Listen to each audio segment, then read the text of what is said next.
예, 존경하는 시민 여러분, 정말 진심으로 감사드립니다. 눈물겹게 감사드립니다. 작년 도지사 선거 패배 후에 모두가 저희 부족한 탓이지만 참으로 힘든 시기를 함께 겪어왔습니다. 이런 힘든 시기를 겪으면서 여러분과 함께 우리 사회를, 대한민국 한민족을 더불어 잘 살고 함께 잘 사는 사회를 만들기 위한 이런 접근을 내리는데 동지 여러분께서, 동료 여러분께서, 천안 시민 여러분께서, 충남 도민 여러분께서 이렇게 함께 해주시는 것에 대해서 정말 눈물이 없게 고맙다는 인사 말씀드립니다. 정말 고맙습니다. 감사합니다.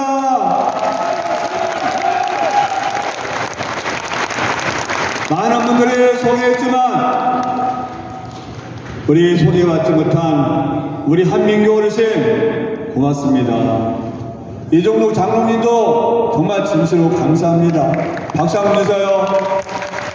우리 훈장님도 감사드리고 우리 양순 민주평통회장을 비롯한 여러 고모님들, 우리 어린이집 원장님들, 우리 친차 봉사님 많은 어르신들 한 분 한 분 제가 거명하지 않더라도 한 분 한 분 머릿속에 진심으로 존경과 감사 인사드립니다. 제가 존경하고 늘 모델로 삼았던 여러분이 좋아하고 사랑하는 정세균 총리님, 우리 당 대표님, 의장님, 여러가지 미국에서 귀국하신 지 그저께 귀국했는데 힘들고 피곤 앞이는데 이 자리에 오셨습니다. 저는 정세균 정치가 대한민국의 모델을 생각합니다. 왜 이 모델이 모델이지 못하는 것에 대해서 굉장한 의구심을 갖고 안타깝게 생각합니다. 이렇게 실력 있고, 이렇게 인품 있고, 이렇게 애미심 있고, 이렇게 애족이고, 이런 분이 왜 대한민국의 모델이지 못하는 것에 대해서 늘상 의문이면서 안타깝게 했는데 우리 정세균 총리님, 의장님, 대표님 이렇게 귀한 말을 하시는데 이제는 떠나셔야 될 시간이 됐어요. 그래서 우리 충청도 인심을 담아서 우리 정세균 총리님 감사합니다. 존경합니다. 마음을 담아서 한번 이 자리에 떨어지도록 커다란 박수와 함성을 부탁드립니다.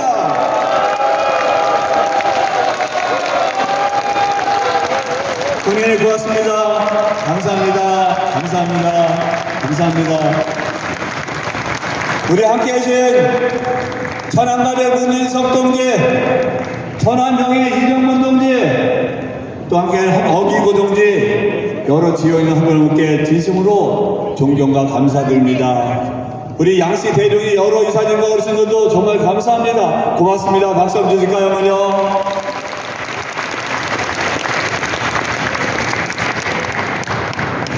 여러분, 대한민국 사회가 어떤 사회일까요? 저한테 강연을 듣고 아는 분들은 잘 아시라고 생각합니다. 대한민국 일제 식민지 시대를 거쳐 6.25 전쟁을 거쳐서 가장 어려웠던 나라가 대한민국이었습니다.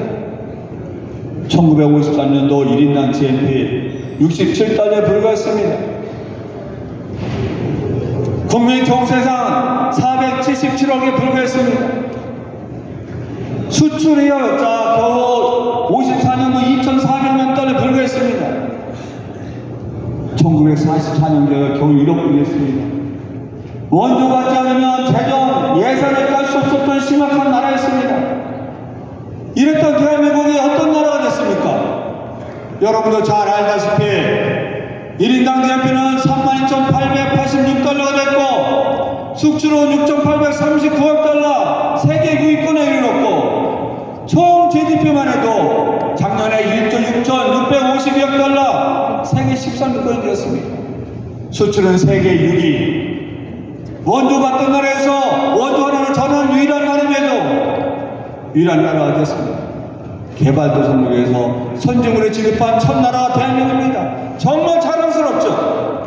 여기 계신 여러 선배님들, 어르신들께 모든 공도가 있고 이 자리에서 정말 감사드리는데, 이렇게 자랑스러운 대한민국 현실은 어떨까요? 제가 긴 말씀을 안 드려도 우리 대한민국 이런 자랑스러운 나라에 경제 지표에 전혀 걸맞지 않은 통계가 너무나 많습니다.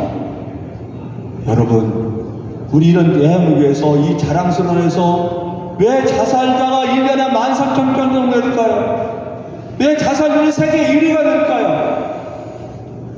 아까 여러분 말씀하셨지만 이대로 가면 대한민국 소멸합니다. 우리 김동숙 의장님이시고 많은 분들 계시지만 이대로 가면 소멸합니다. 합계 출산율이 1만 돼도 수치상 30년 안에 인구가 반이 늘었는데 우리는 작년 0.78, 세계에서 꼴찌입니다. 이대로 가면 절멸이죠. 왜 이 자랑스러운 대한민국에서 결혼하지 않고 출산하지 않고 왜 그럴까요? 출산율이 그렇죠. 이 상태로 출산율이 낮은 상태에서 고령화가 진행되면 2045년 되면 세계에서 가장 고령화율이 높은 나라, 2070년 가면 비교도 안 될 정도 고령화가 높은 나라, 우리가 어떻게 감당할 거예요? 어떻게 감당할까요? 2070년까지 이 남은 50년이 안 되는 건 우리가 1,400만 인구가 감소합니다. 2100년 가면 우리가 보수적 통계라도 1,700만이 남지 않습니다. 어떻게 감당할까요? 여기에 지방소멸이 가속화, 어떻게 할 거예요? 우리가 228개의 시군구 중에서 우리가 30년 안에 118개의 시군구가 소멸된다는 말입니다. 우리 충남의 모군만 봐도 작년에 태어난 아이가 80명이 안 돼요. 76명이 태어났습니다. 돌아가신 분은 514명이에요. 어떻게 감당이 될까요? 이런 지방소멸 문제, 여기다 양극화로 벌어지는 극심한 절망, 집단 좌절, 여러분이 얼마나 기가 막히냐면요, 이번에 통계청에서 지난 11월에 발표했습니다. 이런 통계가 있어요. 본인이 일생 동안 열심히 살았으면 본인이 사회 경제 지수가 향상될 가능성이 있다고 믿으십니까? 물어봤어요. 물어봤더니 있다고 답하면 얼마나 될까요? 25.4%밖에 안 됩니다. 없다는 답에 59.6%예요.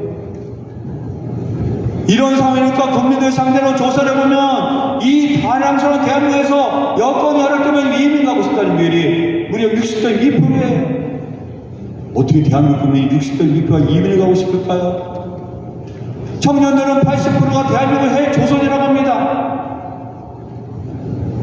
청년들은 75%가 여건이 허락되면 이민 가고 싶다는 거예요. 이 자랑스러운 나라가 이 통계만 봐도 이미 상당 부분 대한민국 사회는 위기에 빠져있고 이 상태를 극복하지 않는다면 대한민국 미래 없습니다. 미래 없습니다. 어떻게 국민이 60%가 이민하고 싶고 청년의 80%가 해전선하고 75%가 이민하고 싶은 나라, 도대체 대한민국이 여야를 넘어서 보수와 진보를 넘어서 세대를 넘어서 어떻게 이런 나라가 되냐는 거예요. 위기입니다. 이런 여러 가지 상황에서 대한민국 사이 갈등 얼마나 심각해요. 저는 민주당이 자랑스러운 당원이지만 그걸 떠나서 민주당과 국민의힘은 총만 안 그렇지 정신적인 내전 상태입니다. 서로 밥 먹기도 싫고 이야기 섞기도 싫고 오직 대결과 경쟁, 극심한 분열, 갈등이 지배하는 게 한국 정치 아닙니까? 그럼 정치만 해볼까요? 세대 간의 갈등이 있죠. 남녀 간의 갈등이 있죠. 지역 간의 갈등이 있죠. 이런 여러 가지 갈등이 심각하다고 답하는 게 90%예요. 저는 이런 문제, 긴 말씀 안 드리지만 세계 최저의 저출산율, 세계 1억 제일 빠른 고령화율, 사회 양극화, 지방소멸, 이런 갈등 문제를 풀어나지 않으면 대한민국 미래가 정말 없습니다. 정말 나라가 큰일 납니다. 이거는 보수와 진보의 문제가 아니에요. 국민의힘과 민주당의 문제가 아니에요. 지역 문제가 아니에요. 세대 문제가 아니고 이런 문제를 풀어내지 않으면 대한민국 공동 동망한다. 저는 그런 생각을 해요.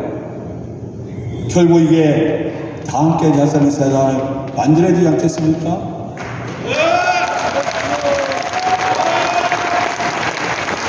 이런 세계 최고의 비정규직 문제, 대기업가 중심 문제 구체적으로 말씀드리려면 확실한 것은 이런 갈등과 저출생 고령화 양극화 지방수 문제를 해결하지 않으면 대한민국 미래가 없고 우리 스스로 공도 동망할 수 있다는 겁니다. 그럼 이 문제를 어떻게 해결할 것인가? 여러 가지 대안이 있을 수 있죠. 강한 정치 세력에서 예전에 같으면 토지개혁을 통해서 공산주의 같은 무상물수, 무상분배한 거 아닙니까? 대한민국 유상물수, 유상분배를 했어요. 근데 이 극단적인 정치적 힘만에 의해서 이 문제를 풀어내려면 갈등과 충돌이 나고 다시 반작용이 있는 거죠. 민주당이 애쓰는 여러 사회 진보적 여러 정책들 다시 반대 정권이 들어서면 1년이 안 들어서 또 10년 이상 후퇴합니다. 또 반대 정당이 집권하면 또 그런 데서 반복돼. 그럼 이런 문제를 어떻게 할 거냐? 저는 이런 문제를 해결하는 방법 중에 하나가 사회 지도자의 사회적 책무를 다하는 노블리스 오블리주라고 합니다. 여러분 몇 가지 말씀드릴까요? 물론 러시아 우크라이나 전쟁에 여러 가지 찬반 논쟁도 있고 평가 드립니다만 만약 젤렌스키 같은 경우가 수도를 전쟁 초기에 수도를 떠나고 월드는 지금 우크라이나 남았을 것 같아요? 무너졌습니다. 젤렌스키라는 국민과 함께하고 가장 위험한 선에서 한번 싸워보자. 그런 우크라이나 최고 지도자의 그런 신청이 우크라이나를 지켜내고 있는 겁니다. 많은 국제적인 관계에 있는 거죠. 여러분 그런 면에서 노블리스 오블리주 사회 지도자의 도덕 책무, 사회적 책무를 다하는 것은 저는 대한민국에 처한 여러 가지 위기를 해결할 수 있는 하나의 중요한 방안이 있다고 생각합니다. 여러분 영국과 프랑스의 100년 전쟁이 벌어졌어요. 그러니까 프랑스의 지방도시 칼레가 한 1년만 강력하게 저항했습니다. 근데 영국의 에드워드 3세에서 정복이 됐어요. 한 1년 이상 치열하게 전투이기 때문에 그 당시에는 도시를 쑥대를 만드는 게 일반적이었어요. 그래서 쑥대를 만들려니까 시민들이 용서해달라니까 일은 안 흘립니다. 좋다, 니네 칼레 시민들 살려주는데 대신에 니네가 자청해서 6명이 죽을 사람을 니네가 정하라. 그러니까 명을 내리는 거예요.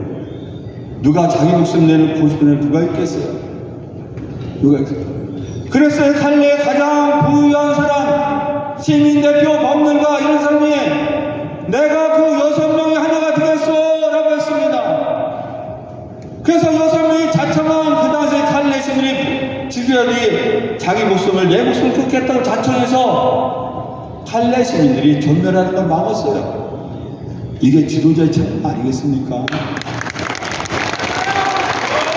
이게 지도자의 책무라고 생각합니다. 우리가 보통 사람 같은 도덕적 책무와 사회적 책무라면 그 사회가 어떻게 구성이 되겠어요? 여러분 로마가 2차 호에네 전쟁을 합니다. 파르타고 한니발장로 2018년에서 2001년이죠. 이때 로마의 최고의 지휘자가 누구예요? 집정관입니다. 그때 2차 호에네 전쟁에 집정관이 몇 명이 전사했을까요? 무려 13명이 전사했습니다. 13명이 전사했어요. 이런 노블리스 오블리주가 시온을 안 하면 그런 말 합니다. 지성에서는 글씨만 못하고 체력에서는 켈틴과 게르만을 못하고 상업에서 에르트병만을 못하고 기술에서는 에르트를 못하고 상업부에서는 카르타고가 못한 로마가 로마 통념을 유지한 것은 여러 가지 어리지만 가장 큰 거는 노블리스 오블리주 정신이라는 게 로마인 이야기 시온을 아나비의 이야기입니다. 여기에 여러분 민주주의 본산 산실이 영국이라고 그래요. 그런데 지금 왕실이 있어요. 왕이 있죠. 찰스 3세 여왕이 있었죠. 왜 그럴까요? 두 가지만 말씀드리죠. 2차 세계대전 때 독일이 침공을 받을 때 엘리자베스 여왕 1955년도 52년도 왕에 올렸지만 20세인 공주일 때 1945년도 전쟁에 참전합니다. 왕위 계승 서열 1위, 20세 엘리자베스 공주, 이 엘리자베스 2세가 전쟁에 직접 군용투를 놓고 참전합니다. 고귀한 신분이고 담이 왕위 계승 서열 1위인 엘리자베스 2세, 20세 공주가 직접 참여해서 군용트럭을 몰고 타이어를 교체하고 보닛을 열고 수리하는 모습, 영국 같아 얼마나 영국 국민한테 용기와 희망을 주고 한번 싸워보자는 마음이 들었겠어요. 얼마나 됐어요. 영국의 앤드류 왕자는 1980년도 포클랜드 전쟁 때 전투의 길을 쓰고 함선 포격일 때 직접 왕자가 참전합니다. 이튼스쿨 가면은 1차 세계대전, 2차 세계에 참전한 이튼스쿨 출신 2,000명의 전사자 명단에 씁니다. 이게 바로 사회 지도자의 책무라고 생각합니다. 그게 바로 영국 왕실에 폐지하지 않고 유지된 근본적인 이유 아니겠습니까? 그뿐만가요. 우리가 미국에 대해서 여러 가지 평가가 있지만 6.25 전쟁 때 미국 군인 전사자 사망자만 해도 36,000명입니다. 실종자까지는 훨씬 많아요. 이런 상황에서 미국 장성 135명, 미 고위층과 장성자녀 135명이 한국전쟁에 참전합니다. 거의 비행 1,000명씩 죽을 게 아니겠어요? 그 중에서 42명이 전사권을 중상했습니다. 미 8군 사령관, 유엔군 사령관, 아이젠하워 대통령 아들 다 참전해요. 이 참전. 그게 미국 군인들한테 어떤 영향을 끼쳤을까요? 이게 바로 노블리스 운이라고 생각합니다. 여기에 이런 말이 있어요. 상속세 같은 경우는 우리도 그렇고 미국도 그렇고 상속세 내는 사람은 2% 정도가 안 됩니다. 2002년에 공화당의 부시 대통령이 상속세 폐지를 했을 때 상속세 폐지하면 안 된다라고 주장을 누구예요? 빌 게이츠, 워런 버핏 같은 미국의 최고의 부자들이 상속세를 폐지하면 안 된다는 거예요. 가장 혜택을 보는 사람. 저는 이게 사회 지도의 책무라고 생각합니다. 여기에 워런 버핏, 빌 게이츠, 많은 사람들이 어떤 운동을 해요? 10억 달러는 자산사들이 자기 생전의 절반 이상의 기부를 하자는 게 더 기부 투네이션 운동이에요. 이미 29개 국가의 124명 정도가 참여하고 있습니다. 거기다 워런 버핏은 우리 부자들에게 세율을 올려달라는 거죠. 이게 미국이 지난 100년간 세계를 지도하고 이끌 수 있는 원동력 중에 하나라고 생각합니다. 이게 노블리스 오블리지 아니겠습니까?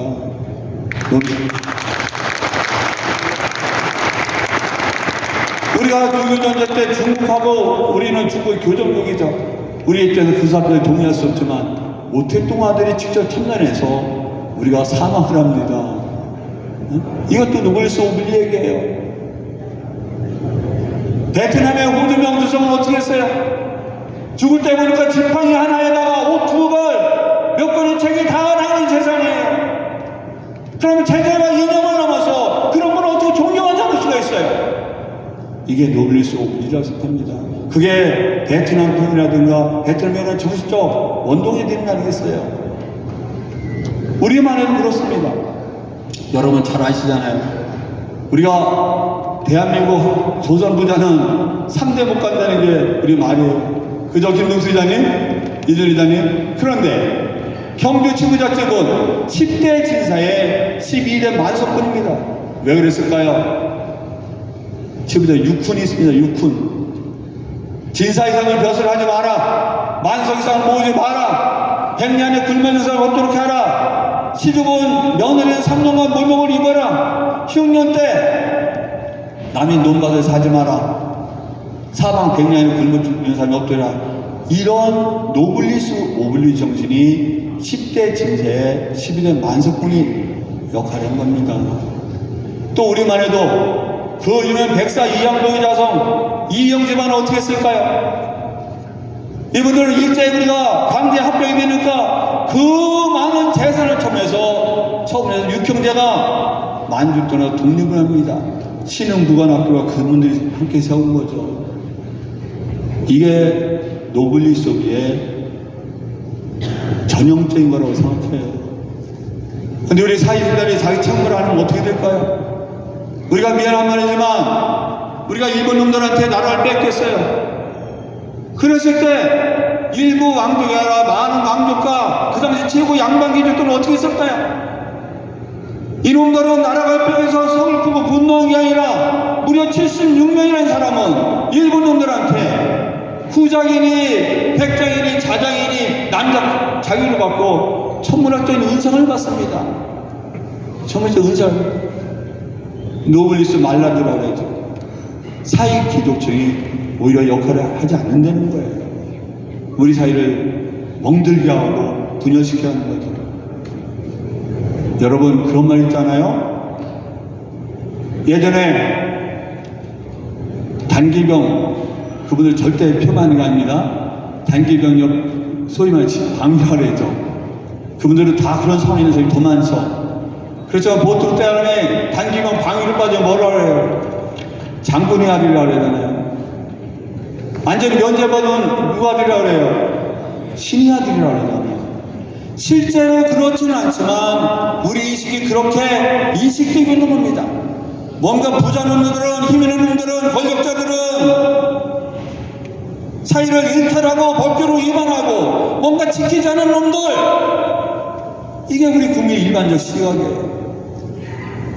실제로도 고위층의 자제들을 조사해보면 일반 국민의 면제율보다 훨씬 높다는 게 통계로 나타나죠. 제가 그분들을 비난하는 거지만 우리가 재벌들, 반재벌이 그렇지만 그렇지 않습니다. 그런데 우리 김영원 대한민국 대회장 오셨는데 아까 소개를 못했네요. 네, 고맙습니다. 이거 보면서 여러분, 대한민국 최고의 재벌가의 아들이 군대를 면제받았습니다. 왜 면제받았을까요? 허리 디스크래요. 그럼 거기는 최고의 병원이 있습니다. 디스크 있으면 고쳐야 되잖아요. 그죠? 디스크는 고쳐야죠. 그런 게 존경하는 마음이 들겠어요? 또 이름만 대면 여러분 다 알만한 사람은 우리는 재벌 최고의 후계자, 지금 역할이 있죠. 그 사람 군대를 면제받았습니다. 왜 면제받았을까요? 과체중. 과체중은 뭐예요? 104kg에서 면제받는 거예요. 그럼 신금이 오늘 신금 통지 나와서 내일 받나고요? 최소한 한 달에 104kg였더라도 훈련해서 몸무게를 빼서 104kg 이하를 갖고 군대를 가는 게 사회 지도층의 책무 아니겠어요? 어떻게 뻔뻔스럽게 과체중이란 말이에요. 그런데 그 사람이 하나가 아니에요. 또 이름만 대도 당장할 만한 사람, 우리가 요새 텔레비 많이 나옵니다. 이 친구도 군대 면제받았습니다. 왜 받았을까요? 과체중이에요. 104kg 과체중이에요. 우리가 그 결과 어떻게 될까요? 지금은 과체중 제도가 없어졌습니다. 왜냐? 밥 좀 먹고 훈련한다는 거예요. 우리 여기 교수님은 군대 갔다 오셨어요. 네. 밥 좀 먹고 과체중에서 훈련하는 사회 지도층의 자제, 누가 그런 지도자를 존경하고 그 사람을 누가 따르겠어요? 누가 따르겠어요? 누가 따르겠어요? 우리는 신라가 삼국통을 왜 했어요? 원동력이 있는 겁니다. 화랑정신. 우리가 잘 아시다시피 김원춘 장군은 자기 아들 보고 반글 보고 나가서 싸우라 그러잖아요. 죽잖아요.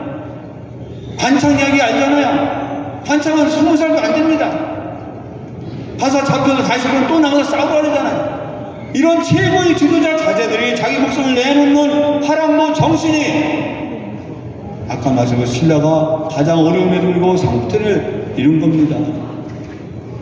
제가 여러 말씀을 안 드려도요, 저는 우리 사회가 여러 가지 사회 갈등 문제, 저출생, 고령화, 양극화, 지방설 문제, 이거를 해결하는 여러 가지 방안이 있자면 그게 바로 노블리스 오블리주의 실천과 확산에서부터 시작돼야 된다고 생각합니다.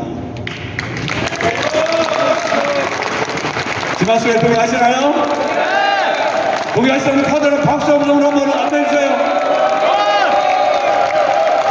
고맙습니다.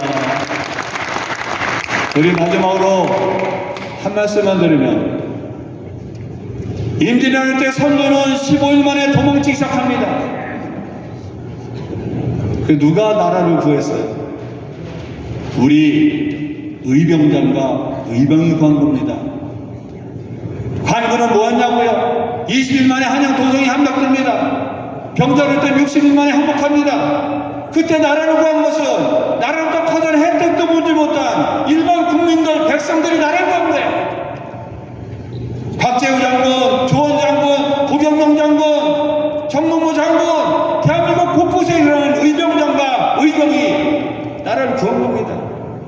우리가 일제시대 때 독립운동한 그분들, 이분들이 민족 정기를 이어가고 우리한테 희망을 주고 우리가 1차 세계대전이 끝났을 때 정통 있는 대한민국을 세울 수 있는 원동력은 우리 독립운동가분들이에요. 저는 이렇게 말씀드립니다. 만약 정치권이 그것을 해결하지 못한다면, 사회 기준을 해결하지 못한다면 우리 국민들께서 내가 바로 인민했던 의병장이고 일제시대 독립운동을 하자, 그게 바로 노블리스 원조의 정신을 실천하면서 다 함께 잘 사는 세상, 더불어 잘 사는 세상, 이걸 만들지 않으면 정치가 어떤 의미가 있어요? 거기 한마디 말씀드리면 우리가 얼마나 어렵나. 대한민국 하위계층 하위 10%는 월소득이 68만 8천원 빌갑니다. 양의원님, 68만 8천원 갖고 어떻게 살아요? 99세 어디 살 거예요? 그러니까 지출을 110만 6천원 합니다. 그 사람들이 대한민국 13위 경제대국이 무슨 의미가 있고 세계 13위 경제대국이 무슨 의미가 있어요? 10%만 잘 살고 20%만 잘 사는 사이 어떤 의미가 있냐고요? 저는 말씀대로 다 함께 잘 살고 더불어 잘 사는 사회를 만들자. 그 사회를 만들기 위해서는 이런 저출산과 고령화 사회 양극화 위기를 극복해야 되는데, 그 위기를 극복하게 하는 수단과 방안으로서는 우리 사회 지도층의 사회적 책무를 다하자. 이것이 4대 위기, 3대 위기를 극복할 수 있는 방안이 된다고 생각하고, 여기서 모든 분께서 내가 의병장이 자세로, 의병이 자세로 우리 대한민국 여러 가지 문제를 해결하고 다 함께 잘 사는 삶을 만들 수 있도록 의병장과 의병의 역할을 해줄 것을 여기서 만장에 있는 모든 분께 간곡하게 부탁과 요청의 말씀을 드립니다.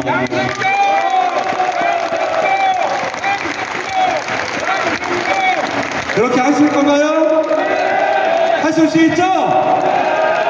우리가 무능한 선수를 대신해서 국민들께서 의병을 일으켰듯이 우리가 한 분 한 분의 의병으로서, 의병장으로서 우리 대한민국 3대 위기를 극복해서 이 자랑스러운 대한민국을 후손에게 물려주고 우리가 더불어 잘 사는 사람, 다 함께 잘 사는 사람 만들자, 그런 의지와 각오를 다지는 오늘 행사가 됐으면 좋겠다고 생각하고, 지 말씀에 동의하신다면 여러분께서 마지막으로 커다란 박수 한 번 부탁드립니다. 고맙습니다. 고맙습니다. 자, 고맙습니다. 한국 팀장님 고맙습니다. 고맙습니다. 김영원 대한변호사가 합니다.